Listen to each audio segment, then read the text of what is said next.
বাবা, আজকে যুদ্ধের অবসান হলো। না না, এ যুদ্ধ সে যুদ্ধ নয়, এ মামের খিচুড়ি নিয়ে যুদ্ধ। যেহেতু মা খিচুড়ি ভালোবাসে না, সেই জন্য মা আমাকে করতেও দেবে না আর নিজেও করবে না। আপনারাই বলুন, বৃষ্টি চলে গেলে কি আর খিচুড়ি খেতে ভালো লাগে? তাই আজকে সকালবেলা ঠিকই করেছিলাম খিচুড়ি রান্না করব বলে। যেমন ভাবা তেমনি কাজ, সকালবেলায় আরম্ভ করে দিলাম খিচুড়ি করতে। এতক্ষণে তো আপনারা বুঝেই গেছেন কি মেনু হতে চলেছে আজকে দুপুরে। তাও আমি বলে দিই আজকের দুপুরে মেনুতে কি কি আছে। প্রথমেই আছে গোবিন্দভোগ চাল দিয়ে মুগ ডাল দিয়ে গরম গরম খিচুড়ি।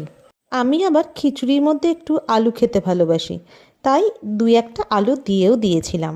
এরপরে রয়েছে গরম গরম পেঁয়াজ দিয়ে আলু ভাজা। আর এটা তো আমার কমন, পেঁয়াজ, এটা তো থাকবেই। আর সঙ্গে রয়েছে গরম গরম ডিমের কষা, এটা টমেটো পেঁয়াজ দিয়ে করেছিলাম। আর সবার শেষে রয়েছে আমড়ার চাটনি, এটা আমড়ার ঝোলও বলতে পারেন।